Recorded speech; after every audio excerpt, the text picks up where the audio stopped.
तो आज शनिवार है और मैंने आपसे वादा किया था कि शनिवार और रविवार रात 9 बजे मैं आपको कहानी सुनाऊंगा। क्राइम की वो कहानियाँ जिनका मैं खुद चश्मदीद रहा हूँ, जिन्हें मैंने कवर किया, सीन ऑफ क्राइम पे गया, स्पॉट रिपोर्टिंग की। तो वो खबरें जो मैंने की वो तो टीवी पे आपने वारदात की शक्ल में या स्पेशल रिपोर्ट की शक्ल में अलग अलग प्लेटफॉर्म पे आज तक पे देखा, दिल्ली आज तक पे देखा, इंडिया टुडे में भी देखा। लेकिन बहुत सारी ऐसी चीज़ें थी जो मैं टीवी पे बता या दिखा नहीं सकता, चूँकि वक्त की कमी होती है, वहाँ पे टाइम फ्रेम फिक्स होता है। तो ऐसी कहानियाँ जिसका मैं विटनेस रहा, उसमें बहुत सारी ऐसी चीज़ें महसूस की, देखा, समझा करीब से, वो बताने का मौका मिलेगा मुझे इस क्राइम तक के ज़रिए। और क्राइम तक के जितने भी मेरे जो जुड़े हैं, परिवार के हिस्सा हैं आप सब, उन सबको मैं ये कहानियाँ सुनाऊंगा हर शनिवार और रविवार को। और बहुत सारे लोगों ने फरमाइश की थी अलग अलग कि किसी ने 26/11, तंदूर, Arushi, Mumbai attack, Lashkar, Jaish, IS Baghdadi, Osama bin Laden, Abbottabad, ऐसी बहुत सारी हैं और भी क्राइम की, जो हिंदुस्तान की बहुत बड़ी क्राइम की मिस्ट्री, इवन गांधी जी का मर्डर केस। तो उन सबको हमने देखा और टीम ने हमारे फैसला किया कि आज जो शुरुआत करेंगे हम, वो सबसे ताज़ी कहानी से, चूँकि अभी उसमें ज़्यादा वक्त गुजरा नहीं है, करीब 9 महीने होंगे जब इराक गया था। और चूँकि बगदादी और आईएसआईएस के बारे में बहुत सारे लोग जानना चाहते हैं, तो इसलिए मैंने कहा कि आज आपको मैं इराक की कहानी सुनाऊंगा। जब 39 लापता भारतीयों की तलाश में मैं, मेरी टीम, मेरे साथ गौरव सावंत, कृपाल सिंह जो मेरे कैमरामैन, हम लोग इराक गए थे। बट इराक जाऊं और इराक के वहाँ पे क्या क्या हुआ, क्या क्या देखा, वो आपको कहानी बताऊं उससे पहले 2013 की बात थी। एक दिन हम लोग यूं ही बैठे हुए थे, क्राइम टीम के साथ डिस्कशन हो रहा था कि आज वारदात में क्या जाएगा। तो अचानक एक नाम आता है, बगदादी, अबू बकर अल बगदादी। तो ये उस वक्त तक नाम बहुत कम लोगों ने सुना था हिंदुस्तान में।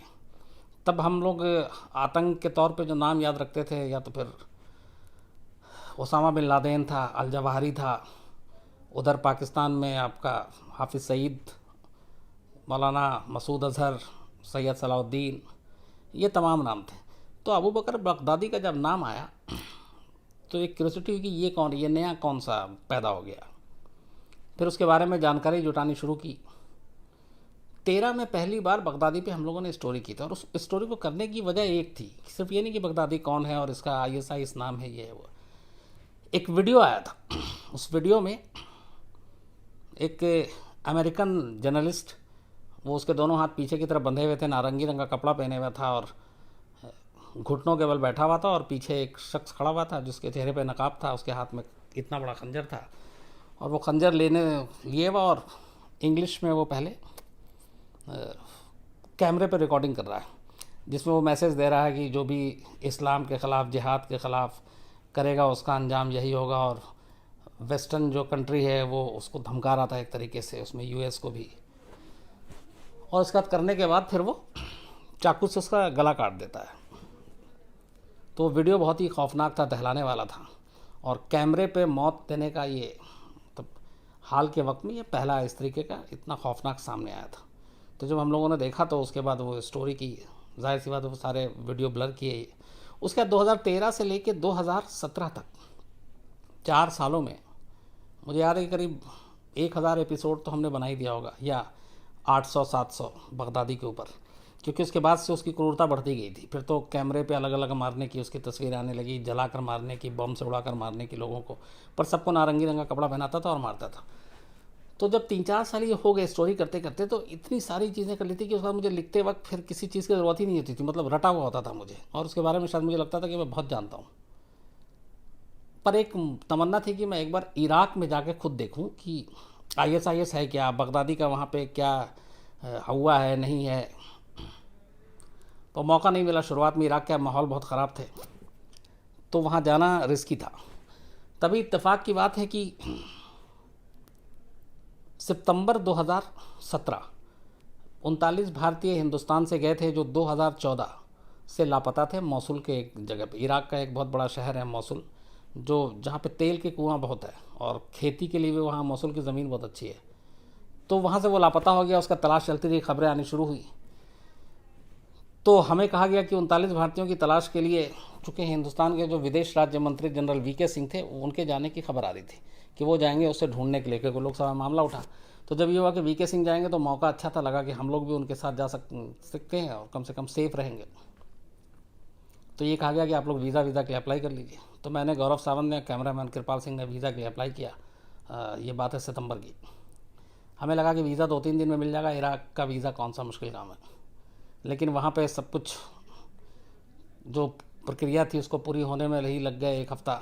उसके बाद वो वीज़ा के लिए फ़ोन करते थे तो कहते अभी आ रहा। मालूम है कि इराक से पहले कंफर्मेशन आना था, और ये बार बार पूछते थे कि आप क्यों जाना चाहते हैं, रिस्की है, ये है। एम्बेसी के लोग ही मना कर रहे थे कि आप मत जाइए, सेफ़ नहीं है।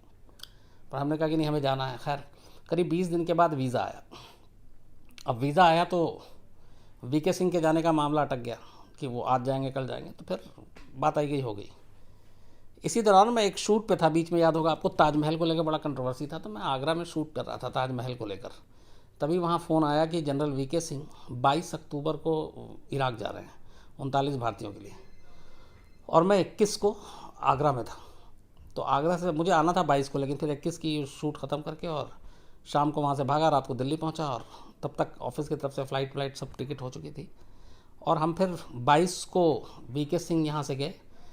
23 को हमारी टीम निकली, मुझे याद है वो संडे का दिन था, और हमारी फ़्लाइट रात 3 बजे की थी।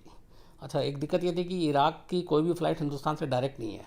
आपको या तो यहाँ से दुबई जाना होगा, या आपको गल्फ़ के किसी एक कंट्री में उतरना पड़ेगा, फिर वहाँ से आप इराक जा सकते हैं, बगदाद, इराक की जो राजधानी है। तो हमारी वाया दुबई टिकट हुई। हम दुबई एयरलाइंस की फ़्लाइट थी, 4 बजे यहाँ से हम लोग दुबई गए, और सुबह दुबई लोकल टाइम के हिसाब से 7:30 बजे हम लोग दुबई एयरपोर्ट पे थे। लेकिन हमारी वहाँ से कनेक्टिंग फ़्लाइट जो बगदाद की थी वो शाम 4 बजे की थी। सुबह से काफ़ी वक्त था, चूँकि लगभग 8-9 घंटा, तो हम दुबई एयरपोर्ट पे ही थे, चूँकि वीज़ा था नहीं, बाहर जा नहीं सकते थे। तो वहीं मैं, गौरव, ये सब एयरपोर्ट के ही, जगह नहीं थी तो ज़मीन पर ही सो गए 2-4 घंटा, चूँकि पूरी रात जागे हुए थे, फिर नींद पूरी की, और फिर शाम की हमारी फ़्लाइट थी। तो अब तक बड़ा नॉर्मल था एकदम, दुबई जाके वैसे ही अच्छा लगता है। और लेकिन जैसे ही दुबई से फ़्लाइट में बैठे हम इराक के लिए, तो एक अजीब सा डर शुरू हो गया कि अब हम उस जगह जा रहे हैं जहाँ के बारे में अब तक मैं 3-4 साल से सुनता आ रहा हूँ और मैंने देखा नहीं है। खैर, हम लोग बातें करते रहे तमाम। के बाद हम दुबई एयरपोर्ट पे 5:30 बजे शाम को, जो लोकल टाइम है इराक का, वहाँ लैंड करते हैं। लैंड करने के बाद जब एयरपोर्ट से बाहर निकलते हैं तो हमारी सारी तलाशी होती है, चूँकि हमारे पास इक्विपमेंट्स, कैमरा, एक लाइव करने का भी होता है, उसको लाइव व्यू कहते हैं, वो हमारे पास था, इतना बड़ा होता है वो। तो उस लाइव व्यू को लेके वहाँ पे एयरपोर्ट पे काफ़ी तलाशी हुई। उन्होंने कहा हमें ये दिखाइए कैसे लाइव होता है ये, क्योंकि इराक में सिक्योरिटी बहुत ज़बरदस्त थी, और उन्हें लगता था कि पता नहीं ये कौन सा इक्विपमेंट्स है। दूसरा एक और भी था, चूँकि हम इंडियन थे, तो इराक में ख़ासतौर पे ये जो पाकिस्तानी और बांग्लादेशी और इंडियन, इनकी तलाशी थोड़ी और ले रहे थे, क्योंकि बीच में खबर आई थी कि आईएसआई जो है, आईएसआईएस, वो एशियन मुसलमानों को बहुत भर्ती कर रहा है अपने ग्रुप में, जिसमें पाकिस्तानी भी हैं, कुछ साउथ इंडिया से अपने इंडियन का भी नाम आया था कि कुछ लड़के गायब थे। तो इस वजह से ये सारी इक्विपमेंट्स की तलाशी हुई, बहुत टाइम लगा। उसके बाद हमें घर क्लियरेंस मिला, और हम जब एयरपोर्ट के बाहर आए तो लगभग 7:30 बज चुका था। बाहर अंधेरा था, पहली बार हमें बगदाद के बाहर कदम रखते हैं, और हमने सेफ्टी के लिए क्या था कि एयरपोर्ट से ही टैक्सी ले ली थी। एक सोर्स था मेरा जिसने हमें, बगदाद में उसका एक जानने वाला था। वो सोर्स ऐसे बना था कि किसी एक, मैं जानने वाले को देखने के लिए एक हॉस्पिटल गया था, मेदांता, गुड़गांव में। तो वहाँ पे मेदांता में, और ये जो दिल्ली में एक 2 हॉस्पिटल और है, वहाँ पे इराकी बहुत इलाज कराने के लिए आते हैं, क्योंकि यहाँ पे इलाज सस्ता होता है और यहाँ पे मेडिकल फैसिलिटी बहुत अच्छी है। तो वहाँ पे एक इराकी से मिलवाया था उसने, वो उसका दूर का जानने वाला था, तो उससे बातचीत हुई थी उस दिन थोड़ी बहुत। फिर जब मैं जाने लगा तो मुझे अचानक याद आया था, तो मैंने उसको एक दिन पहले फ़ोन किया कि मुझे बगदाद जाना है कोई, तो उसने उसका नाम बताया। तो हमने उसका लोकल नंबर लिया, तो उसने बताया था कि आप एयरपोर्ट पे ही टैक्सी करना और हम आपको बाहर मिलेंगे एयरपोर्ट के। तो हमने एयरपोर्ट से टैक्सी कराई, लेकिन जो टैक्सी से बाहर निकले तो 2 चीज़ें बड़ी अजीब हुई। एयरपोर्ट से, जैसे आप किसी भी एयरपोर्ट पे जाते हैं तो आम एयरपोर्ट के गेट तक आपको टैक्सी ले जाती है, वहाँ पे दूसरा था, वहाँ पे टैक्सी आपको एयरपोर्ट के बाउंड्री के बाहर तक ले जाएगी। मतलब जो बाहर की गाड़ियाँ हैं, चाहे वो बस हो, प्राइवेट टैक्सी हो, प्राइवेट कोई भी गाड़ी, वो एयरपोर्ट के 10 किलोमीटर के अंदर रेंज में नहीं आ सकती है। मतलब बगदाद एयरपोर्ट का इतना बड़ा घेराबंदी ये दुनिया में किसी और एयरपोर्ट की है ही नहीं, क्योंकि वहाँ एयरपोर्ट को हमेशा थ्रेट रहा है बॉम्ब से उड़ाने का, कार बॉम्ब से उड़ाने का। तो वो 10 किलोमीटर उन्होंने पूरी बैरिकेडिंग कर रखी है, पूरी बाउंड्री वॉल है, और उस 10 किलोमीटर के दायरे में सिर्फ और सिर्फ इराकी एयरपोर्ट अथॉरिटी और उनके ऑफिशियल, उनकी सिक्योरिटी की जो गाड़ियाँ होती हैं उसी पे चलती हैं। और आप उसी में बैठ के 10 किलोमीटर के बाद एक बड़ा सा गेट आता है जहाँ पे पार्किंग लॉट है जो प्राइवेट लोगों के लिए आपको रिसीव करने आएगा। तो ये पहली बार मैंने देखा तो मैं बड़ा मुझे अजीब लगा कि 10 किलोमीटर की सुरक्षा घेरा, इससे ही अंदाज़ा हो गया कि हम किस जगह आए हैं, किस देश में आए हैं। तो 10 किलोमीटर एयरपोर्ट के बाउंड्री के बाद हमें एयरपोर्ट की टैक्सी छोड़ती है। हाँ, जो दूसरी चीज़ और ये थी कि जब हमने टैक्सी ली तो उस 10 किलोमीटर हमें गेट तक छोड़ने के लिए, चूँकि हमारे पास डॉलर था, हमने करेंसी चेंज कराई नहीं थी, तो एयरपोर्ट से हमने करेंसी चेंज कराने की सोची। तो पहले टैक्सी वाले से ही कहा कि इसको ही डॉलर दे देंगे। तो उससे हमने पूछा कितना हुआ, तो उसने जो हमें बिल दिया, एक तो प्रॉब्लम थी लैंग्वेज प्रॉब्लम, वो अरबी बोल रहे थे, अंग्रेज़ी उन लोगों को आती नहीं है, बहुत कम इराकियों को अंग्रेज़ी आती है। तो जब उन्होंने पैसे बताए तो हमारी हालत ख़राब हो गई। सिर्फ वो एयरपोर्ट के गेट तक छोड़ने के लिए जो उन्होंने बिल दिया था टैक्सी का हमें, वो 1.25 लाख था। मैंने कहा अरे हम लोग जितने पैसे लेके आए, मैंने कहा अगर 4 टैक्सी करूँगा और 5 दिन यहाँ पे रहूँगा तो मालूम हुआ कि सारे ही। लेकिन फिर हमें लगा कि ऐसा कैसे हो सकता है। अच्छा, वो समझा भी नहीं पा रहा है उसके। फिर हम उसी के बराबर में गए, मैंने कहा एक्सचेंज करा लेते हैं करेंसी। जब एक्सचेंज कराने के लिए गए तो जो हमने $100 दिया, उस $100 के हमें करीब ₹2.25 लाख मिले। तो मैंने कहा फिर ठीक है, $100 मतलब हमारे इंडिया में अभी करीब 6,000 रुपये होगा। 6,000 भी नहीं है, 5800 5900 रुपये। लेकिन वहाँ इराकी करेंसी $100 का हमें ₹2.25 लाख मिले। और वहाँ के जो नोट थे वो 50,000 का, 1 लाख का, मतलब सबसे छोटा नोट वहाँ जो है वो 5,000 रुपये का। 5,000 से छोटी करेंसी है ही नहीं इराक में। तो फिर मुझे लगा कि चलो, तो खैर हमने वो टैक्सी ली ₹1.25 लाख की 10 किलोमीटर के लिए। उसके बाद छोड़ा तो हमारा जो लोकल कांटेक्ट था वो आया लेने के लिए, वो हमें उसने सारा सामान डाला। और अब उसके साथ भी प्रॉब्लम ये कि वो टूटी फूटी हिंदी बोल रहा, अंग्रेज़ी आती नहीं है, चूँकि इंडिया में आया था इलाज कराने के लिए। बट उसकी पूरी बातचीत से ये था कि हमें 2 चीज़ें उसने उसी वक्त बता दिया था। एक कि आप यहाँ पे उस इलाके में रहेंगे जो शिया बहुल इलाका है, मतलब आप सुन्नी के इलाके में नहीं रहेंगे। उसकी वजह यह थी कि जितने भी एंटी बगदादी थे वो सब शिया थे, और जो सुन्नी बहुल इलाके थे उसमें बहुत सारे बगदादी के स्लीपर सेल और उनके फॉलोअर्स और उसके कट्टर सपोर्टर वो रहते थे। तो वो ऐसे लोगों को निशाना बनाते थे जो विदेशी है, ख़ास तौर पे अगर वो मीडिया का है। अमेरिका, ब्रिटेन, फ्रांस, ऐसे कई जर्नलिस्ट को उन्होंने उठाया और कैमरे पे मारा। अब चूंकि उन लोगों की नज़र इंडिया पे भी थी, तो अगर इंडिया के 2-3 जर्नलिस्ट हाथ लग जाए और कैमरे पे उनका गला काटा जाए तो आप समझ सकते हैं कि हिंदुस्तान में उसका क्या असर होगा। तो इसलिए उनकी नज़र होती थी। तो उसने पहली चीज़ हमें यही बताई। तो हमने कहा कि हम तो तुम्हारे भैया भरोसे में हैं, ABCD पता नहीं हमें बगदाद का, जहाँ ले चलो। अच्छा, वो ख़ुद भी शिया था, तो कई जगह तो मुझे ये भी बोलना पड़ा कि मैं भी शिया हूँ, हालांकि मैं सुन्नी हूँ, और लेकिन जान बचाने के लिए सब चलता है। तो वो ले गया। एक करादा इलाका है बगदाद का, एयरपोर्ट से करीब 20 किलोमीटर दूरी पे था। वो करादा हमेशा नाम अजीब सा इसलिए मुझे याद रहता है। तो वहाँ करादा इलाका वो पूरा शियाओं का इलाका था। तो वहाँ का एक होटल था लाइफ पैलेस, ठीक ठाक होटल था। वो पर डे का करीब $200 पर डे उसने लिया था। तो हम 3 लोग वहाँ जाते हैं। उसके बाद रात को अब ये हो गया कि होटल पहुँचते पहुँचते 9:30-10 बज चुका था। और पहली बार हम लोग कुछ खाना के लिए, वो गौरव सावंत नॉनवेज, हालांकि मैं भी खाता हूँ, ऑर्डर दिया। लेकिन जैसे ही वो खाना हमने पहला चखा तो हमें आइडिया हो गया कि आने वाले दिन में क्या करना पड़ेगा। वो बिल्कुल बॉयल्ड खाना टाइप का होता है। वो मिर्च नहीं खाते इराकी, उनको चिली से सख्त नफरत है। वो अगर ज़रा सा भी आप डाल देंगे तो वो खा नहीं पाएंगे। नमक भी बहुत कम यूज़ करते हैं, मसाला तो सवाल ही नहीं है। तो वो अजीब सा था। तो कृपाल हमारे यहाँ वो शुद्ध वेजिटेरियन है, वो अपने साथ मैगी वैगी बहुत सारा लेकर गए थे। तो वो अपने कोटे का ले गए थे, उन्हें लगा था कि ये दोनों तो नॉनवेज खा लेगा, हमारे क्या होगा। लेकिन वो कृपाल मेरा सहारा बन गए। उनका कोटा मैंने कहा कि अब ये इसको 2 हिस्सों में बांटो जब तक यहाँ रहेंगे। तो खैर रात वहाँ रुके। तभी विंडो के पास सिगरेट जलाने के लिए कर्टन हटाया गया तो अचानक वेटर एक जो वहाँ पे आया हुआ था उस वक्त, वो बहुत ज़ोर से बोलता है अरबी में, जो समझ में आ गया था कि इसको बंद कर दो और विंडो आप मत खोलना सिगरेट विगरेट की। तो पूछा क्यों, तो बोला कि कभी भी कहीं से सामने से गोली आ सकती है, क्योंकि कुछ पता नहीं और आप लोग बाहर से हो तो हमारी जिम्मेदारी है। तो उसके बाद खैर वो उस रात की बात है, उसके बाद कभी विंडो हम लोगों ने कहीं खोला ही नहीं। रात होती है, सुबह उसके बाद हम लोग होटल में ब्रेकफास्ट करते हैं। तो पहली बार ब्रेकफास्ट जो है वो हम लोगों के मतलब का था, ब्रेड बटर ये सारी चीज़ें जो खा सकते थे, तो और फ्रूट्स भी।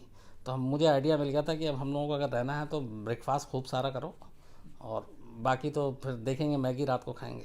तो ब्रेकफास्ट खूब खाते थे। अच्छा, वहाँ जो चाय देते हैं उस चाय में दूध यूज़ नहीं करते वो लोग, काली चाय, और चाय का कप बहुत छोटा होता है बस। तो ब्रेकफास्ट करने के बाद हम लोग इंडियन एम्बेसी गए। इंडियन एम्बेसी में जाने के बाद जनरल वीके सिंह से मिलना था। जनरल वीके सिंह वहाँ हमें मिले, फिर उन्होंने अपना प्लान बताया कि हम मौसूल जाएंगे।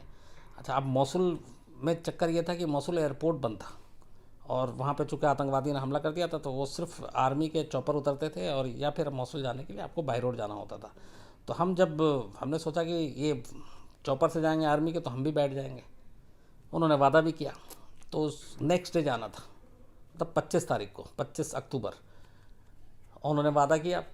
फिर जनरल वीके सिंह हम लोगों को वहीं एक क्लब में, जो इंडियन एम्बेसी के पास क्लब है, वहाँ पे लंच भी कराया। लंच में पिज़्ज़ा खिलाया, पिज़्ज़ा ठीक ठाक था। और फिर अगले दिन के लिए उन्होंने कहा हम जाएंगे। अब जो ईरानी, जब हम इंडियन एम्बेसी गए तो एम्बेसी की बात बताता हूँ कि पूरा जो इंडियन एम्बेसी है वो एक तरह से एकदम किले में तब्दील है। वहाँ के हम एम्बेसडर से मिले, और वो जो स्टाफ थे, तो ये no family zone posting area होता है इराक। मतलब आप वहाँ पे जो भी स्टाफ जाएगा उसकी फैमिली नहीं जा सकती। ये उन जगहों के लिए होता है जहाँ पे ख़तरा ज़्यादा होता है। तो वो पूरा नो फैमिली जोन था। तो उन लोगों से बात की तो पता चला कि वो 3-3 महीने में एक बार एम्बेसी के कंपाउंड से बाहर निकलते हैं, वो भी ग्रुप में। क्यों? क्योंकि बाहर में ख़तरा है, कोई भी वहाँ चलते फिरते कार ब्लास्ट हो जाता है, कोई गोली मार सकता है। तो इसको ध्यान में रखते हुए बेचारे 3-3 महीने तक बाहर निकलते थे। मैंने कहा आप अंदर क्या करते हैं? तो कहते हैं एम्बेसी के काम के बाद अंदर में बैडमिंटन कोर्ट बना रखा है। वो सद्दाम हुसैन के एक रिश्तेदार की हवेली थी जिसको इंडियन एम्बेसी बना दिया गया, काफ़ी बड़ी और ख़ूबसूरत है। तो उसी में एम्बेसडर का भी रेजिडेंस है और ऑफिस भी है। तो ये सारे स्टाफ भी वहीं रहते हैं और इकट्ठे, और 3-3 महीने में एक बार निकलते हैं। तो ये सुन के बड़ा अजीब लगा। जनरल वीके सिंह जो आए तो उसी एम्बेसी के एक सामने सड़क है, उसको ग्रीन, इराक में ये सबसे फेमस है, बगदाद में green zone. Green zone area वो होता है जहाँ पे परिंदा भी पर नहीं मार सकता, मतलब वहाँ कोई फालतू आदमी, कोई अननोन आदमी जा ही नहीं सकता। हर गाड़ी का स्टिकर होता है, नंबर होता है। पूरी जो ग्रीन जोन का एरिया चारों तरफ से वो बुलेट प्रूफ दीवार है।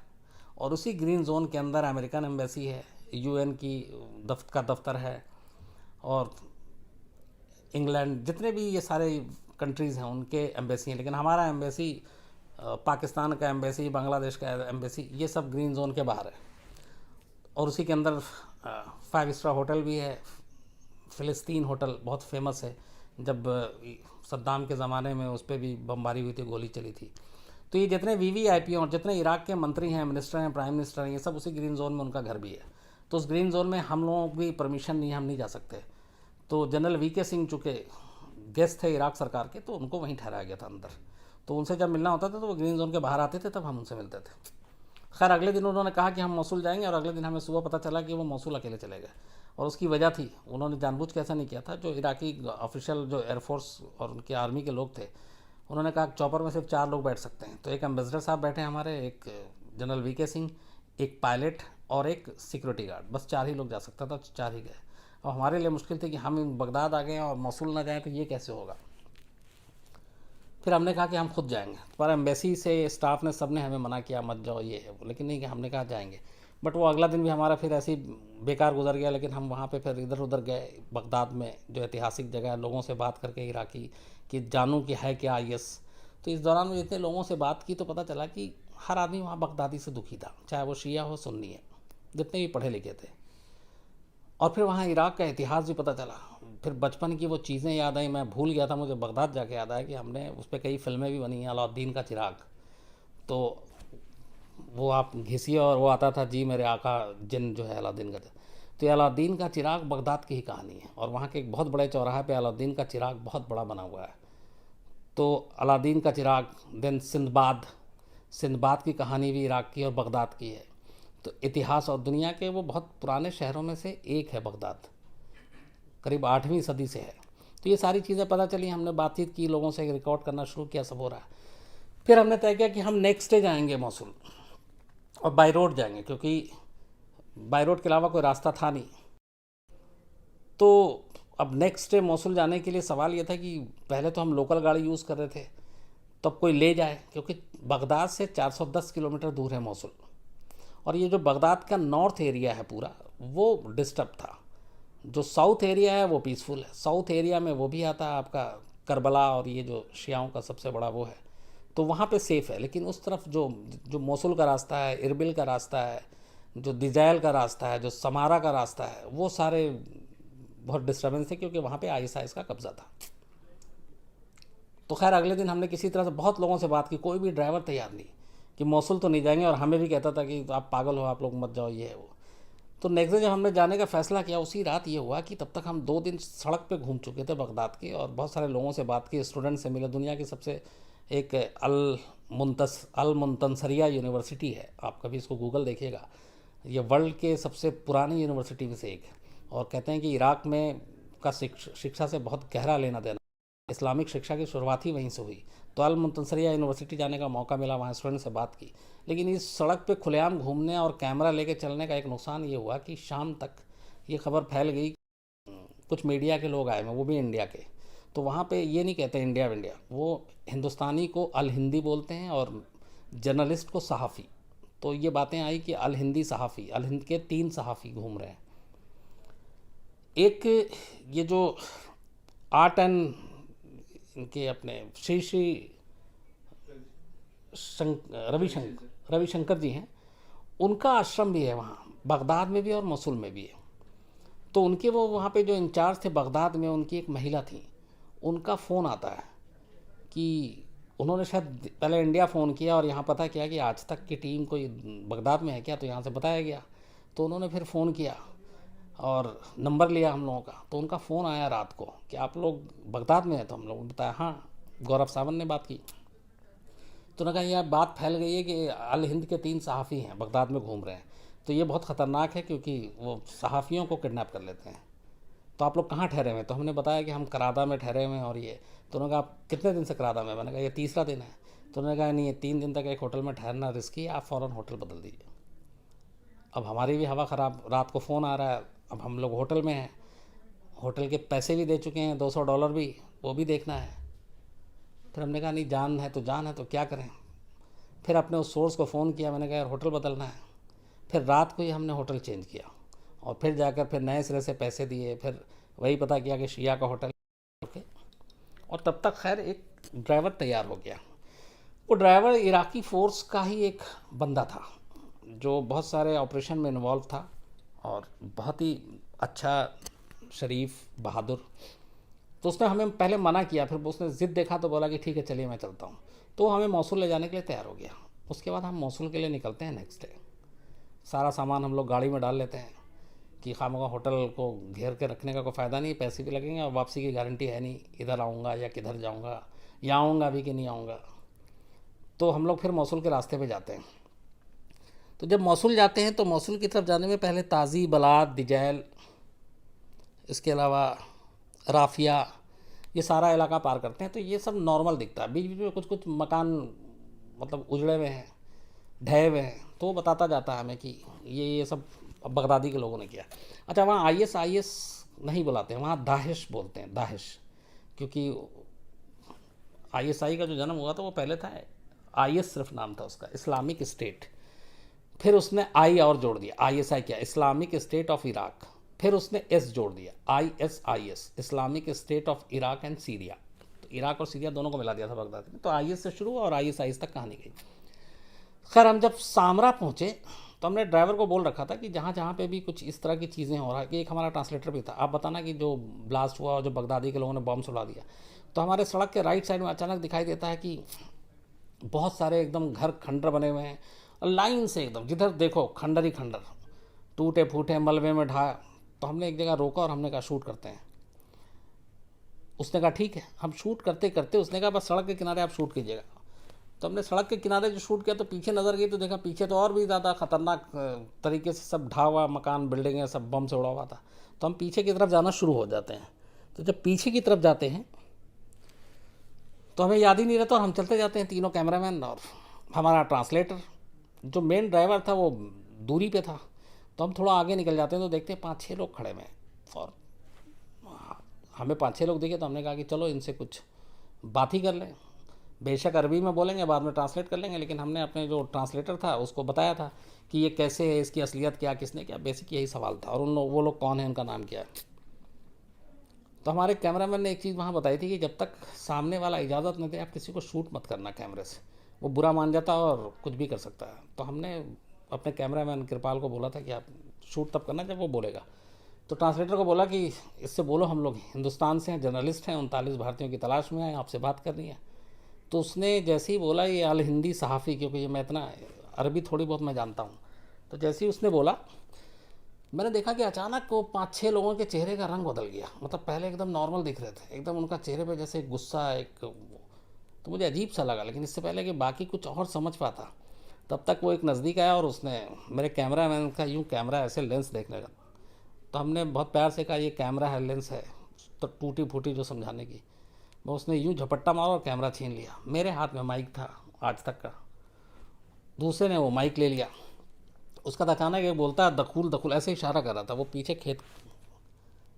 तो दखूल का मतलब वहाँ पे जितने साइन बोर्ड हैं और थोड़ी सी ये चूँकि उर्दू का शब्द है और इस उर्दू में दाखिल होता है, अरबी में दखूल होता है। दखूल मतलब एंट्री। तो वहाँ ट्रैफिक अगर नो एंट्री है तो उसमें होगा दखूल ममनून, मतलब यहाँ दाखिल होना मना है। नो एंट्री का ये अरबी शब्द है। तो एक तरफ कह रहा था दखूल मतलब इधर चलो, इधर दाखिल हो जाओ, और उधर सन्नाटा। तब तक मैंने देखा कि हमारा ट्रांसलेटर वहाँ से बड़ी तेज़ी से वापस भाग रहा है। अब हम उससे कुछ पूछ रहे हैं ज़ोर से, वो कुछ बता भी नहीं रहा। अब ये दखूल दखूल, उतनी देर में हम लोग तीनों एक दूसरे को देखते हैं, हम समझ गए कि हम फंस गए और आसपास एकदम सन्नाटा, कुछ है ही नहीं। अब वो एक तरफ चलने को कह रहा। उस वक्त पहली बार लगा कि अब बचना मुश्किल है, शायद ये ISIS के लोग हैं। अब कुछ देर के बाद हम लोग भी इनके चंगुल में होंगे। बगदादी के लोग हमें नारंगी कपड़ा पहनाएंगे, हमारा गला काटेंगे, कैमरे पे होगा, फिर हिंदुस्तान में ये दिखाया जाएगा और शायद मेरे ही शो में मेरी ही खबर हो। तो वो सब बड़ी अजीब सी सारी चीज़ें, और आंखों के आगे अंधेरा भी छा रहा, बहुत कुछ हो रहा है। पर नसीब ऐसा था कि वो 6 के 6 पैदल थे और अचानक हमें एक दूर से आवाज़ आई। अच्छा, ये दोपहर का वक्त था, करीब ये बज रहा होगा 2, सवा 2 या 2:30। तो आवाज़ आई तो मैंने ध्यान से सुना तो मुझे लगा अज़ान की आवाज़ आ रही है। अच्छा, इराक़ में हर जगह अज़ान की आवाज़ आती है बहुत ज़ोर से, तो मुझे लगा अज़ान की आवाज़ आ रही है। फिर मैंने ध्यान दिया तो वो बहुत लंबी, तो मैंने कहा अज़ान की आवाज़ इतनी लंबी नहीं होती है और वो लाइनें अलग अलग बदलती जाती हैं। फिर ध्यान से सुना तो गौरव बताता है ये सायरन की आवाज़ है। तो हमने देखा दूर आर्मी की जिप्सी चली आ रही है और उस पर मशीन गन लेके ऊपर और एंटी एयरक्राफ्ट गन लेके ओपन जिप्सी में वो बैठे रहते हैं और वो चले जा रहे हैं। तो जैसे ही हमने देखा तो मतलब अचानक हमारा बिना सोचे था हमारा हाथ उठ गया और हेल्प करने लगे। अच्छा, इधर ये भी था, वो जो सारे थे कुर्ता पजामा पहने हुए थे, उसमें से एक आध की अंदर से वो गन टाइप का भी दिख रहा था। तो हमें ये लगा कि हम कहीं हेल्प कर रहे हैं, वो पीछे से गोली मार के सब भाग ना जाए। लेकिन हुआ ये कि वो हमारी आवाज़ और इशारा जो है वो सामने देख लिया। इराकी स्पेशल फोर्स, बाद में पता चला था कि हमें वो इराकी स्पेशल फोर्स के हैं। तो उसमें 6 लोग थे टोटल।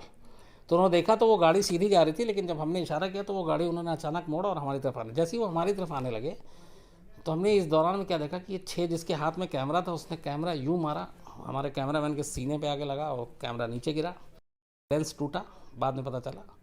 और एक ने माइक फेंक के मारा, माइक हाथ पे आके लगा। फिर हमने माइक उठाया, उसका वो 6 के 6 जिधर हमें कह रहे थे दखुल दखुल, उसी तरफ भाग गए। वो उधर भागे, इधर हम लोग भागना शुरू हुए, माइक और कैमरा उठाए, और जिधर से आर्मी की गाड़ी आ रही थी वो हमारी तरफ आ रही थी, हम उनकी तरफ भाग रहे थे। उसके बाद खैर वहाँ तक पहुँचे, वो समझ गए तो उन्होंने पानी वानी पिलाया, पहले कूल किया, कूल करने के बाद डांटना शुरू कर दिया अरबी में कि अच्छा हम बता रहे हैं, इतना समझ में आ गया हिंदी सहाफ़ी, अच्छा अस्सलाम वालेकुम, अल हबीबी, ये सब चीज़ें बहुत। अल हबीबी मतलब वहाँ दोस्त को कहते हैं, जिनको वो दोस्त मानते हैं वो अल हबीबी कहते हैं। तो उनको खैर नॉर्मल किया, उन्होंने भी डांट वाट के वो भी कूल हो गए। फिर अपनी गाड़ी में बैठाया और हमें वहाँ से करीब 3-4 किलोमीटर दूर उनका एक कैंप था, वहाँ ले गए और फिर कैंप में हमें अपने दफ्तर में बैठाया, पहले चाय पिलाई, फिर सारे लोग आए, फिर उसके बाद मेस में उन्होंने हमें खाना खिलाया, बाकायदा इन सब की फ़ोटोग्राफ़ी की उन्होंने, और फिर अपने पूरी बटालियन और जितने उनके पास हथियार थे उनके साथ हम लोगों का फ़ोटो खिंचवाया, फ़ोटो खींचा। फिर उस आर्मी में से पता चला कि वो सब हिंदुस्तान के बहुत बड़े फ़ैन हैं और ख़ास तौर पे हिंदुस्तानी फ़िल्मों के। और इराक़ में एक चीज़ और आपको बताऊं कि आप किसी भी इराक़ी से मिल लीजिए, हर दूसरा इराक़ी जो सबसे कट्टर फ़ैन है वो अमिताभ बच्चन का है। वहाँ अमिताभ बच्चन के अलावा और सवाल ही नहीं कि कोई इतना बड़ा कद रखता हो। दूसरे नंबर पे जो फ़ैन हैं वो सलमान खान के हैं, बट अमिताभ बच्चन को लेके वहाँ पागलपन है। वहाँ पे बहुत सारी ऐसी दुकानें हैं जहाँ सीडी बिकती है और वो अरबी में डब करके वो सारे देखते हैं। और अमिताभ बच्चन नहीं बोलते वो लोग, अमिताभ चन बोलते हैं, बा खा जाते हैं, चन बोलते हैं। तो अच्छा, उनकी इंग्लिश भी बहुत अच्छी होती है। इसी आर्मी में से एक ने बोला कि I love India but Indians are very hot. तो जब ये बोला तो मुझे, अच्छा मेरी अंग्रेज़ी बहुत अच्छी नहीं है, तो मैंने कहा ये अभी सीरियस बात हो रही है, हम लोग जान बचा बचा के आए, खिला पिला रहा है वो तो ठीक है, अब ये कह रहे हैं इंडियंस आर वेरी हॉट, इसका क्या मतलब होता है? तो मुझे लगा ये कहाँ का सब्जेक्ट, कहाँ का टॉपिक, क्या बात कर रहा है। तो थोड़ी देर के बाद फिर कहता है बट वी डोंट हॉट। तो फिर मैंने कहा ये इसका मतलब कुछ और बोलना चाह रहा है। तो वो हॉट मतलब मिर्ची के बारे में बात करता है कि इंडियन हॉट बहुत खाना पसंद करते हैं, वो उनको मिर्ची बहुत पसंद है। हम लोग हॉट चीज़ नहीं खाते हैं, मतलब बेसिकली चिली को लेके। तो उनकी अंग्रेज़ी वैसे ही है माशाल्लाह बहुत, हालांकि मेरी भी बहुत ज़्यादा ख़राब है। तो खैर वो उन्होंने खाना वाना खिलाया, फिर उन्होंने कहा कि चलो मैं शूट कराता हूँ तुम्हें और मैं दिखाता हूँ तुम्हें ISIS की तबाही। उसके बाद वो अपनी ओपन जिप्सी में पूरा कारवां चलता है, 4-5 और करीब 20-25 इराकी स्पेशल फोर्स के लोग, वो हमें अपने साथ लेके इंटीरियर में जाते हैं, गांव के अंदर ले जाते हैं, वो तबाही दिखाते हैं, एक सारे घर दिखाते हैं, लोकल लोगों से मिलाते हैं, उनसे हम बातचीत करते हैं। वो सारी चीज़ें मैंने आज तक तो दिखाई। और किस तरीके से वो दाइश को लेके दहशत की बात करते हैं, लेकिन कहते हैं कि अब वो ख़त्म हो गया धीरे धीरे, और वो सिर्फ मौसूल के आसपास के इलाके में। तो उनके साथ ये सब कुछ हुआ, तब तक शाम हो गई। अब शाम में इराक़ में ये है कि आप सूरज डूबने के बाद ट्रैवल नहीं कर सकते, ख़ासतौर पे नॉर्थ इराक़ की तरफ, क्योंकि वहाँ पे फिर दाइश के लोग मौजूद होते हैं और आपको या तो उठा के ले जाएंगे या मार देंगे, जो भी कर सकते हैं। तो हम सूरज डूबने से पहले ही किसी न किसी एक आशियाने की तलाश में होते थे, छोटा मोटा कोई भी, चूँकि हमारे साथ वो था ड्राइवर जो सब कुछ जानता था। अच्छा, ट्रांसलेटर तो उसका भाग ही गया था, तो हमारा ड्राइवर से ट्रांसलेटर का काम हो रहा था। लेकिन प्रॉब्लम ये थी कि वो उसको इंग्लिश आती नहीं थी, तो हमने एक नया तरीका निकाला। वो गूगल ट्रांसलेटर पे जाता था, वो अरबी में टाइप करता था, हमें इंग्लिश में मिलता था, हम इंग्लिश में टाइप करते थे तो उसके पास अरबी में पहुंच जाता था, हम एक दूसरे की ज़ुबान समझ जाते थे। तो उसी ने उसमें 1-2 जगह पे, मैं आपको इस तस्वीर भी दिखाएंगे, उसने लिखा हमें कि आप अभी भी कह रहा हूँ आप मौसूल मत जाओ, ये इलाका है बहुत रिस्की है, ये सारे दाइश की तबाही, ये सब बताता जा रहा था रास्ते में वो गूगल पे ट्रांसलेट कर करके। लेकिन अब हम लोग जिद पे थे। हालांकि जब वो हादसा हुआ उसका लगा था कि इंडिया वापस भागेंगे, लेकिन जब बच गया, सब कुछ ठीक हो गया, तो लगा कि नहीं अब तो मिशन पूरा करना है, मौसूल जाना है। खैर शाम हो गई, फिर हम लोगों ने एक छोटी मोटी जगह थी वहीं पर रुके, वो भी शिया का गढ़ था, क्योंकि हम पहली चीज़ ये यकीन कर लेते थे कि शिया का होना चाहिए। उसके बाद फिर नेक्स्ट डे हमने सुबह ट्रैवल शुरू किया, और आखिरकार हम तीसरे या चौथे दिन था जब बगदाद से 410 किलोमीटर का सफ़र 3 दिन में पूरा किया और मौसूल आउटस्कर्ट में पहुँचे। वहाँ देखने के बाद जो हमें लगा कि वाकई मौसूल क्यों आए, कैसे आए, ये ज़रूरी था देखना।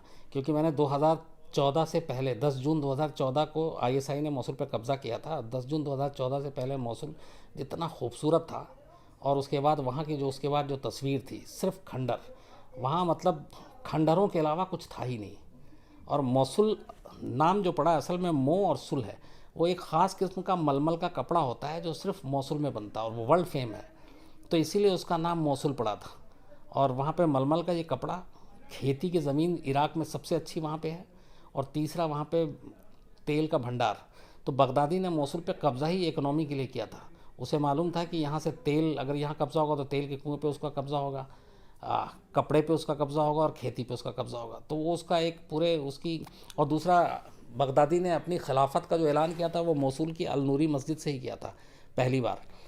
बाद में, और जो आखिरी बार बगदादी को दुनिया ने देखा है अगर भाषण देते हुए, तो उसी अल नूरी मस्जिद मौसूल के ही, वो एक मंच पे खड़ा हुआ, वहाँ से वो बोल रहा है काले लिबास में। बाद में उसने जब वो मौसूल भागा छोड़कर, तो उस अल नूरी मस्जिद जो 8वीं सदी की मस्जिद थी, बहुत ही मशहूर, इतिहास में उसका नाम है, उस मस्जिद को भी उसने बम से उड़ा दिया। तो खैर हम उसके बाद पहुँचे मौसुल। मौसुल में जहाँ तक जा सकते थे, जहाँ तक, क्योंकि उसके बाद हमने फिर वहाँ पे किसी सोर्स के ज़रिए इराकी आर्मी की मदद ली, तो वो हमें ट्रैवल कराने के लिए ले गए। तब वहाँ पे एक सिर्फ लफड़ा ये था कि आप पैर जहाँ जहाँ चल रहे हैं तो पैर कहाँ रखेंगे, क्योंकि जगह जगह लैंड्समाइन बारूद बिछा के ISIS के आतंकवादी भाग चुके थे, तो ये बीच बीच में फटता रहता था। तो हमारा ये था कि जहाँ जहाँ वो इराकी फ़ोर्स के लोग पैर रखेंगे, हमें वहाँ वहाँ रख के बढ़ना है। तो हमने वो सारी चीज़ें की, फिर वहाँ शूट किया, पता किया लोगों को कहाँ है। फिर जिसके लिए गए थे 39 भारतीय, तो पता चला कि यहाँ पे तो है नहीं। आखिरी बार वो बदूश जेल में देखे गए थे। बदूश जेल में ISIS ने जब कब्ज़ा किया था तो वहाँ पे करीब 600-700 बंदी थे उस जेल में। तो उसमें जो ISIS के सपोर्टर थे उनको तो उन्होंने एक तरफ कर दिया, और जो 450 लोग अननोन थे उनको एक कतार से खड़ा करके ISIS के लोगों ने गोली मारी थी, और उसी जेल के बाहर एक लंबा बहुत गड्ढा खोदा और उसमें उन सबको दफना दिया। तो एक शक ये था कि वो 39 भारतीय भी उसी बदूश जेल में बंद थे और वो सब भी मारे गए। फिर किसी ने कहा कि वहाँ एक ओबराय होटल था, उस ओबराय होटल में आखिरी बार 39 भारतीयों को काम करते हुए देखा गया। अब ओबराय होटल भी ज़मीन दोज, वो भी बम से उड़ चुका है। तो जो विटनेस मिले उन्होंने कहा हमें कुछ पता नहीं। तो कुल मिला के ये था कि 4 साल हो गए थे उन 39 भारतीयों को और किसी को कुछ पता नहीं था। तो हमने बाकी जितना, अच्छा, पूरे अंदर मौसूल तक जाने की उस वक्त भी इजाज़त नहीं थी, इसलिए कि वहाँ एक तरफ कुर्दिश मिलिशियाई फोर्स, ISIS और इराकी आर्मी, 4 तरफ से लड़ाई चल रही थी। तब भी गोलीबारी की आवाज़ आ रही थी, धमाके की आवाज़ आ रही थी। तो पूरा मौसूल पूरी तरह से आज़ाद भी नहीं हुआ था। कुर्दिश से अलग खतरा था, आपके इराकी फोर्सेस से अलग था, जो वहाँ के लोकल बागी थे उनसे अलग था। तो हम वहाँ पे करीब 7-8 घंटा रहे। हमने जो भी शूट किया, लोगों से मिले, बातचीत की। फिर आर्मी ने हमें कहा कि आप यहाँ से निकल लीजिए, और शाम होने से पहले हमारा निकलना भी ज़रूरी था, और मौसूल में रहने का कोई था ही नहीं जुगाड़, तो हमें वापस भी जाना था। तो हम मौसूल से बाहर निकल कर फिर वापसी में वही सामरा और उससे पहले की जगह पे हमने रुके, और इस तरह से हमने पूरी रिपोर्ट वहाँ पे की, फाइल की। रिपोर्ट आने के बाद हमने फाइल की, तब तक 39 भारतीयों का कोई अता पता नहीं मिला था। जब हम लोग लौट आए तो उसके बाद की आपको तो कहानी पता, 39 भारतीय वहीं बदूश जेल के आगे एक पहाड़ी पे उन सब की लाशें मिली थी, जिन्हें गड्ढे में दफना दिया गया था, और ISIS के लोगों ने उन्हें मारा था। तो ये सारी करने के बाद अब हम जब इंडिया लौटने की हमारी जो टिकट थी वो 30 अक्टूबर की थी, और फिर हमें वापस दुबई से वहाँ आना था। तो जो ये हमने करीब जो 9 दिन गुजारे थे इराक में, एक तो खाना वाना खाते नहीं थे, तो वेट भी करीब 8-10 किलो कम हो गया था। दूसरा, हर वक्त लगता था कि पता नहीं आज हम लोग बचेंगे, लौटेंगे। कई बार तो ऐसा लगा था कि इंडिया वापस जाएंगे कि नहीं जा पाएंगे, फैमिली से मिल पाएंगे कि नहीं, दोस्तों से मिल पाएंगे भी कि नहीं, कहीं अपनी खबर वारदात में तो नहीं चल जाएगी। इन सारी चीज़ों के बीच जब हम लोग इराक से लौट रहे थे और इराकी एयरपोर्ट पे पहुँचे, और उसके बाद हमने बोर्डिंग की उसी दुबई एयरलाइन से, 30 तारीख दोपहर 1:30 बजे की फ़्लाइट थी। और जब फ़्लाइट ने टेक ऑफ किया तो पहली बार, मतलब मैं ज़िंदगी में, मैंने कल आपको कहानी में सुनाया था कि मुझे फ़्लाइट से डर लगता है, वो बगदाद से दुबई की फ़्लाइट और दुबई से दिल्ली की फ़्लाइट, वो पहली जर्नी थी मेरी लाइफ की। मैं इससे पहले सैकड़ों बार प्लेन में बैठ चुका हूँ, लेकिन वो पहली जर्नी थी जिसमें मुझे ज़रा भी डर नहीं लगा। उसकी वजह ये थी कि मुझे लगा कि इससे ज़्यादा ख़तरा तो ज़मीन पर था, जहाँ मैं 9 दिन से था। ये तो सेफ जगह, इसमें क्या होगा। तो वो डर जो है मेरे जो फ़्लाइट का था, इराक की इस एक यात्रा ने लगभग निकाल दिया, और पहली बार मैं प्लेन में डरा नहीं।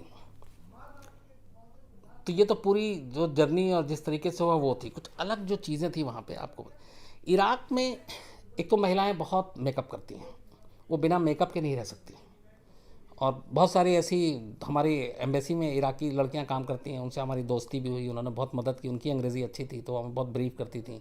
अल-मुंतसरिया यूनिवर्सिटी भी उन्होंने भेजा था कि आप जाइए, हमारे साथ भी गई। तो उन्होंने बताया कि हाँ, वो सब मेकअप की शौकीन होती हैं। बगदाद को लोग आज भी बहुत वहाँ इराकी पसंद करते हैं। खाना वहाँ का जो है वो आपको मैंने बताया, लेकिन इराक में एक बड़ा अच्छा, एक अजीब सा कल्चर भी देखने को मिला कि वहाँ एक इराकी अगर दूसरे इराकी के साथ एक ही दस्तरखान पे खाने के लिए बैठ गया तो फिर वो उससे ज़िंदगी भर लड़ाई नहीं करेगा। ये इराक में एक अजीब सी प्रथा है, ये मैं सुन के हिल गया। मतलब या तो अगर वो उसको पसंद नहीं है तो उसके साथ खाना खाएगा ही नहीं, सवाल ही नहीं, एक टेबल पे एक दस्तरखान में बैठ के खाना नहीं खाएगा। और अगर उसने एक साथ एक टेबल या एक दस्तरखान पे खाना खा लिया तो फिर वो उससे ज़िंदगी में नहीं लड़ेगा, उसके बीच में कभी मनमुटाव नहीं होगा। और मैंने पूछा कि ऐसा होता है, उसने बोला हमेशा होता है, क्योंकि वो उस चीज़ों की बहुत कदर करते हैं। तो एक वो अजीब सी कल्चर, मतलब बहुत अच्छा। दूसरा, इराक को हिंदुस्तान से बहुत प्यार है। उसकी एक वजह है कि इराकी सबसे ज़्यादा जो अपना इलाज कराने के लिए आते हैं, चाहे वो किडनी का हो, हार्ट का हो। इवन इराकी आर्मी बुलेट निकालने का एक मिला था जवान, उसका बुलेट यहाँ आपके अपोलो हॉस्पिटल में निकला था।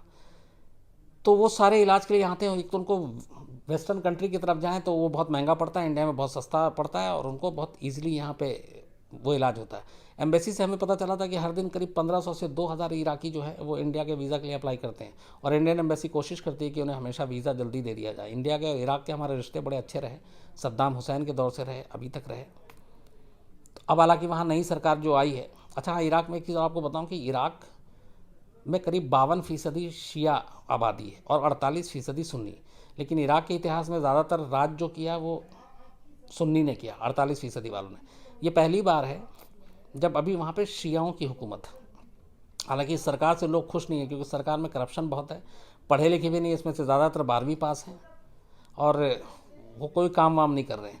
इराक के लोग, चाहे वो सद्दाम के कितने बड़े दुश्मन हो, वहाँ जितने भी मिले, उन्होंने एक चीज़ तारीफ़ की कि अगर इराक में और बगदाद में विकास का काम हुआ या कुछ हुआ तो वो सद्दाम ने किया। इराक में आज भी जितने फ्लाईओवर हैं, सड़कें हैं, वो उस ज़माने में सद्दाम किए, वो सद्दाम ने ही काम किया। इराक में सद्दाम ने लोगों को रोज़गार भी दिया, और ये वहाँ के आम लोगों का और सुन्नी दोनों का। बस सद्दाम जो है वो सिर्फ एक वजह से मारा गया, और वो ये कि ये मैंने अच्छा, एक दिन इंडियन एम्बेसी के जो अपने एम्बेसडर हैं वहाँ पे, वो राजस्थान के हैं, आईएस। तो वहाँ पे एकदम यंग है, बहुत अच्छे हैं, बहुत ही हेल्पफुल। तो उन्होंने कहानी सुनाई थी कि सद्दाम हुसैन का शायद तख्ता पलट भी ना होता, खात्मा भी ना होता, बस सद्दाम हुसैन ने क्या किया था कि इराक के लोग एक दो चीज़ें बड़े मानते हैं। वो अपनी महिलाओं की बड़ी इज्जत करते हैं, अगर उनके खिलाफ कोई कुछ बोले तो उन्हें बर्दाश्त नहीं है। तो उन्होंने कहानी सुनाई थी कि कुवैत, जब गल्फ़ वॉर चल रहा था तो कुवैत इराक की बहुत हेल्प कर रहा था, और उस लगातार पैसे से मदद कर रहा था, तमाम चीज़ों से मदद कर रहा था। कुवैत अमीर कंट्री है। लेकिन एक बार सद्दाम हुसैन के जो फाइनेंस मिनिस्टर थे वो कुवैत गए और पैसे लेने के लिए। तो जब वो वहाँ पे पहुँचे तो इराक, वो कुवैत के जो शासक थे, जो वहाँ का राजा था, उसने फाइनेंस मिनिस्टर से यही कहा कि जब देखो मुंह उठाकर चले आते हो, तुम्हारे पास तो इतनी अच्छी अच्छी वहाँ पे औरतें हैं, सब कुछ हैं, तो हमारे लिए भी कुछ करो। ये बाकायदा दस्तावेजी है ये कहीं। तो ये कहानी मुझे एम्बेसडर ने सुनाई थी। तो इनकी बात हुई तो सद्दाम हुसैन के जो वित्त मंत्री हैं, फाइनेंस मिनिस्टर, वो वापस आए बगदाद। सद्दाम ने उनसे पूछा कि क्या हुआ, तो उसने बोला कि ऐसा ऐसा राजा वहाँ के कह रहे थे कि जब मुंह देखो उठा के चले आते हो, तुम्हारे मुल्क में तो सब खूबसूरत खूबसूरत लड़कियाँ, औरतें हैं, ये वो। तो कहा जाता है कि ये चीज़ सद्दाम हुसैन को ने इतना गुस्सा दिलाया कि उसने कहा कि मैं कुवैत को बर्बाद कर दूंगा। और इसी के बाद उसने जो प्रोफेशनल फोर्सेस थी, जो उनकी आर्म फोर्सेस थी, नंबर 1 फोर्स, उनको नहीं, जिनको अभी ट्रेनिंग दी जा रही थी इराकी फोर्सेस की, उसके पूरे खेप को कुवैत भेज दिया कि जाओ और कुवैत को तहस नहस कर दो। और फिर कुवैत में जो हुआ था, पहली बार इराक के जो फोर्स गई थी, वो असल में फोर्स नहीं थी, एक तरह से कहें तो वो बिल्कुल नौसिखिए जो ट्रेनिंग ले रहे थे, वो जंगली टाइप। उन्होंने जाके वहाँ कोहराम मचाया, कुवैत में बहुत सारी चीज़ें की, और फिर कुवैत पे हमला इराक ने जो किया था आपको पता ही है। कुवैत पे हमले से लेके फिर बाकी लोग नाराज़ हुए, उसमें सऊदी को भी डर लगा कि आगे हमारे खिलाफ भी कुछ कर सकता है। तो इसी को लेके फिर यूएस पहले से ही न्यूक्लियर वेपन को लेके इराक के ख़िलाफ़ था ही था। और ये भी कहानी है कि अमेरिका ने इराक से ये भी कहा था बहुत पहले से, सद्दाम से, कि आप अपने जो तेल का पूरा कच्चा तेल है उसकी सारी जो वो है वो हमें दे दो ठेका, इसको हम प्योरीफाई, इसको हम ठीक करेंगे, इसको हम कच्चे तेल को वो बनाएंगे और फिर हम इसको करेंगे आप। तो सद्दाम इसके लिए तैयार नहीं हुए। तो सद्दाम हुसैन का एक तो ये, ऊपर से कुवैत पे हमला, और ये सारी चीज़ें सद्दाम के ख़िलाफ़ गई, जिसके बाद यूएस ने अटैक किया। और फिर आपको पता होगा कि सद्दाम हुसैन एक गुफा से पकड़े गए, और उसके बाद फिर फांसी हुई, जगह जगह मूर्तियाँ थी वो सब गिराए गए। और फिर उसके बाद अमेरिका वहाँ एक तरह से आज भी कायदे से इराक पर अमेरिका की ही हुकूमत है, वहाँ पे बाकायदा अमेरिकन फोर्सेस अभी भी है, और जो भी इराकी गवर्नमेंट करती है वो अमेरिका के इशारे पर ही सब कुछ करती है। लेकिन इराक़ के लोग बहुत अच्छे हैं, बहुत मिलनसार हैं। सबसे अच्छी बात यह है कि वो हिंदुस्तान से बहुत प्यार करते हैं, और मुझे ये चीज़ जो है वो बड़ी अच्छी वहाँ पे लगी। लेकिन वहाँ पे विकास का और बाकी सारा जो काम है वो अब रुक गया है। तो जब हम 30 अक्टूबर को इराक़ से निकले और फिर हमें वहाँ पे करबला भी जाने का मौका मिला, और मेरी टीम में एक दो हैं जिन्होंने कहा था कि ज़रूर जाइएगा, तो उस तरफ बिल्कुल पीसफुल एरिया था, और साल में हर साल वहाँ लाखों की तादाद में लोग आते हैं, तो वहाँ गवर्नमेंट जो है वो ज़्यादा उसकी सुरक्षा भी करती है, सब कुछ करती है। और 31 अक्टूबर को हम लोग सुबह फिर उसी रास्ते से दुबई पहुँचते हैं। फिर दुबई में 5 घंटे का हॉल्ट था, और फिर हम रात को वहाँ से, हमारी फ़्लाइट 12 बजे की थी, 3-4 बजे इंडिया पहुँचते हैं, और सुबह 6-7 बजे घर पहुँचते हैं, और फिर उसी दिन लगभग 11-12 बजे दफ्तर आते हैं, फिर रिपोर्ट तैयार करते हैं, और अगले दिन वो रिपोर्ट ऑन एयर होती है और जाती है। तो ये मेरी ज़िंदगी में भी मतलब 9 दिन एक ऐसी जगह पे रहना जिसके बारे में सिर्फ सुना था, जिसके बारे में अजीब अजीब कहानियाँ थीं, और जहाँ वाकई हर पल हर घंटा कुछ अजीब सा लगता था। ये भी नहीं पता था कि लौटेंगे नहीं लौटेंगे, कब क्या होगा, हम में से तीनों में से किसी को नहीं मालूम। लेकिन वहाँ जाना, रहना, करना और आना, और अब आने के बाद अब लगता था कि शायद 9 दिन कम था, हमें और रहना चाहिए था। और कभी मौका मिला, हालांकि हमारे जो एम्बेसडर हैं उन्होंने कहा है कि अब यहाँ पे बिज़नेस और ये सारी चीज़ें बढ़ेंगी, थोड़ा ये कूल होगा। इराक़ी गवर्नमेंट भी चाहती है कि वर्ल्ड मीडिया के लोग आएँ और इराक़ के बारे में जो तस्वीर अब तक की थी वो ना दिखाएं, बल्कि ये दिखाएं कि अब सेफ़ है ये। हालांकि बगदाद जो है वो वाकई अब सेफ़ है, मोसुल भी पूरी तरह से आज़ाद करा लिया गया है, और फ़िलहाल जो ISIS है, कहते हैं कि उसके 500 भी आतंकवादी अब नहीं बचे हैं, वो या तो सारे मारे गए लड़ाई में, और जो है वो स्लीपर सेल की तरह है। बगदादी की खबर पिछले 8 महीने से आ नहीं रही है, क्योंकि आखिरी खबर ये थी कि वो US फायरिंग में इंजर्ड था, और उसके बाद शायद उसकी मौत हो गई। हालांकि उससे पहले 5-6 बार उसके मरने की खबर और आई थी, लेकिन इधर 7-8 महीने 9 महीने से न उसके ज़िंदा होने की खबर है, और न ही उसके किसी और एक्टिविटीज़ की खबर है। तो शायद वो मर चुका, और ISIS भी अब शायद मर चुकी, तो अब उसका खात्मा हो चुका है। तो ये थी पूरी इराक़ की कहानी, जो शायद मैं हमेशा याद रखूँगा, और ये भुलाने लायक भी नहीं है। तो इराक़ का पूरा सफ़र, इराक़ में वो 9 दिन, कैसे मोसुल पहुँचे, क्या क्या चीज़ें हुई, आपको सब कुछ बताया। आपको ये भी बताया कि कैसे सद्दाम हुसैन का खात्मा हुआ, उसकी वजह क्या थी, ये सब भी। जिसके लिए गया ये भी बताया कि बगदादी के लिए गया था, 39 भारतीयों की तलाश के लिए गया था, ISIS को समझने के लिए गया था, ये भी बता दिया। एक चीज़ रह गई जो ख़ास बात, वो ये कि ये बगदादी नाम का जो जिन था ये इराक़ में अचानक आया कहाँ से, ये ISIS का जन्म कैसे हुआ।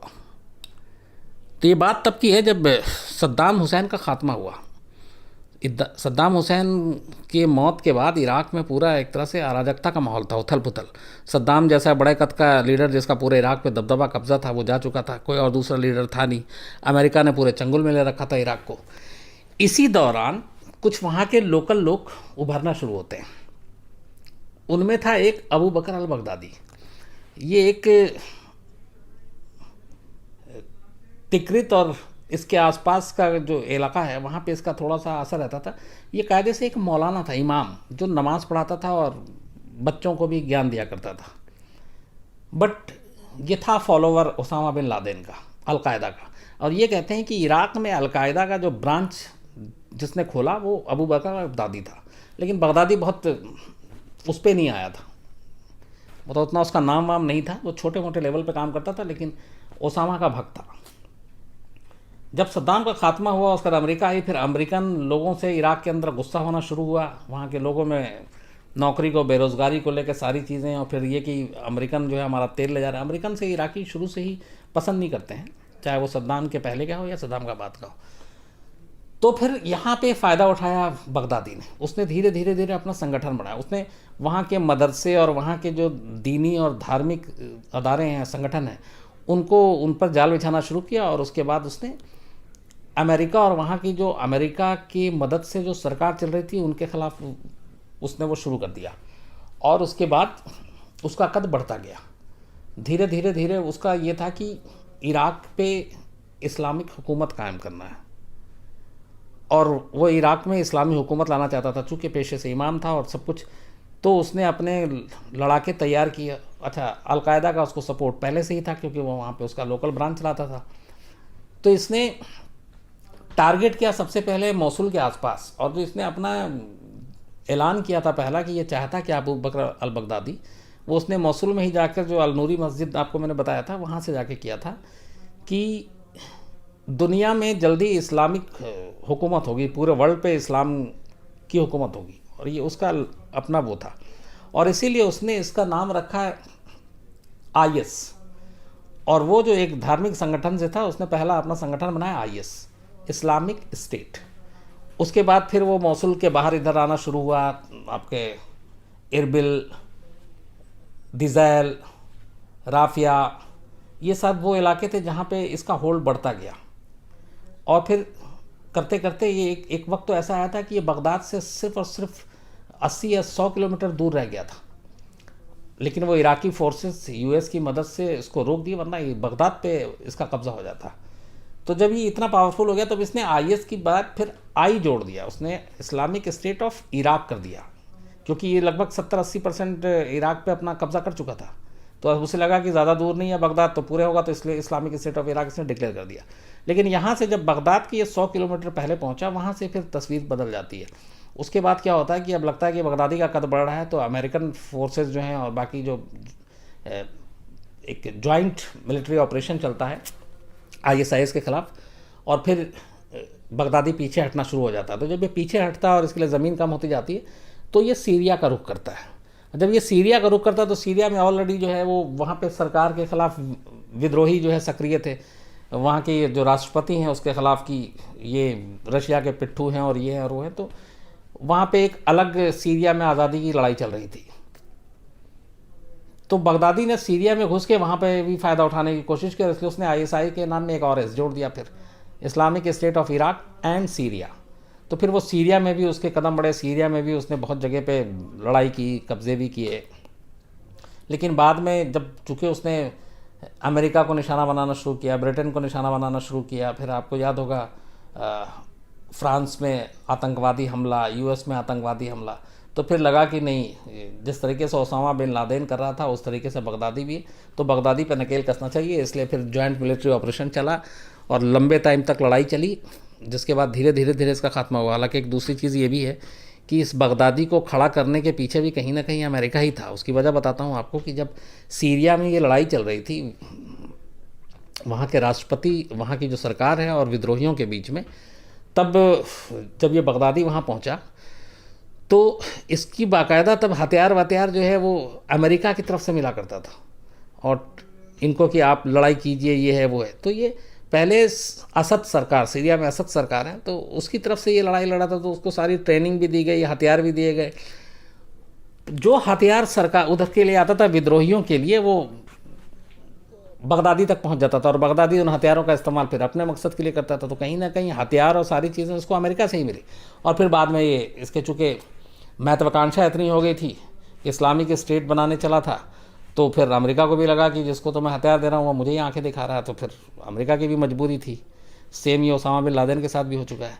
तो फिर उसने उसके ख़िलाफ़ कार्रवाई की और फिर लड़ाई लंबी चली, और अब जाकर करीब 3-4 साल के बाद ये लड़ाई थमी है। बगदादी का शायद अब उतना असर भी नहीं है, बगदादी दुनिया में भी है कि नहीं ये भी पता नहीं है। लेकिन ये पूरी लड़ाई जो अब ख़त्म हुई, लेकिन इस पूरी लड़ाई ने इराक की तस्वीर बदल दी। ख़ासतौर पे अब मौसुल जिस हालत में है, आप यकीन मानिए, मौसुल को वापस मौसुल बनने में नामालूम कितने साल लगेंगे। वहाँ ज़िंदगी खंडर का सिर्फ नाम है। वहाँ के लोगों के पास रोज़गार नहीं है, काम नहीं है, दहशत में रहते हैं, और जो सरकार है वो वहाँ कुछ कर नहीं रही है। तो एक सनक ने एक बगदादी के कैसे एक अच्छे खासे देश को, एक अच्छे खासे शहर को मटियामेट कर दिया, इसका बेस्ट एग्जाम्पल जो है इराक है, मौसुल है। तो मैंने पूरी कोशिश की कि जो मैंने देखा, जैसा महसूस किया, जो कुछ मेरी आंखों के सामने गुजरा, जो हुआ, उसे कहानी की शक्ल में आपको बताऊं, सुनाऊं। तो अब मैं नहीं मालूम कि मैं अपनी इस कोशिश में कितना कामयाब रहा, वो तो आप बताएंगे, और मुझे बताइएगा ज़रूर, क्योंकि अगर आपको लगेगा कि बोरिंग है, नहीं है, तो सुनाने का कोई फ़ायदा नहीं है। और थोड़ा बहुत भी अच्छा लगे तो आप हौसला बढ़ाइएगा। तो ऐसी बहुत सारी कहानियाँ मैं ज़रूर सुनाऊँगा, और ये भी आपसे चाहेंगे कि आप अगली बार आप कौन सा कहानी सुनना चाहते हैं, अगर आप लोग हमें अपनी राय देंगे तो मुझे उसको सिलेक्ट करने में ज़्यादा आसानी होगी, और फिर मेरे लिए भी वो होगा कि आप लोग जो सुनना चाहते हैं वही सुनाओ। तो एक तो क्राइम तक हमारा ज़रिया ही है, इसके ज़रिए भी आप बता सकते हैं। दूसरा हमारा आप एक मेल आईडी भी है, एक मैंने कल अपना बताया था, आज एक और है कि crimetokofficial@gmail.com, crimetokofficial@gmail.com, इस पे आप मेल कर सकते हैं, या मेरा आप shams.khan@aajtak.com है, ये shams.khan@aajtak.com। वैसे अगर आप क्राइम तक एक साथ लिखिएगा एंड crimetokh@gmail.com, इस पे भी आप अपनी राय, सुझाव, सवाल सब भेज सकते हैं। और मैं कोशिश करूँगा कि हम अपने क्राइम तक के जो विंडो है उस पर भी अपना मेल आईडी डाल दें ताकि आप लोगों को याद रहे। तो बताइएगा ज़रूर, अपने राय भी दीजिएगा, और कहानी कैसी लगी ये भी ज़रूर बताइएगा। इससे हौसला बढ़ता है हम जैसे लोगों का, और कोशिश करेंगे कि इसमें बहुत सारी चीज़ें हम सुधार कर सकें। तो फ़िलहाल यही है, लेकिन अगले हफ्ते आप ही लोगों की पसंद की कहानी के साथ आना चाहूँगा, तो वो आप अपनी पसंद खुद बताएंगे, और मैं कोशिश करूँगा कि उसको उसी तरीके से सुनाऊँ, छुपाऊँ कुछ नहीं। तो अगले हफ्ते नई कहानी के साथ। लेकिन हाँ, क्राइम तक सब्सक्राइब ज़रूर कीजिएगा, खुद कीजिए, अपने जानने वालों से कराइए, अपने रिश्तेदारों से कराइए, अपने पड़ोसियों से कराइए। धीरे धीरे धीरे ऐसा चैन बनाइए कि पूरा हिंदुस्तान कर ले। इसी उम्मीद के साथ अगली कहानी तक।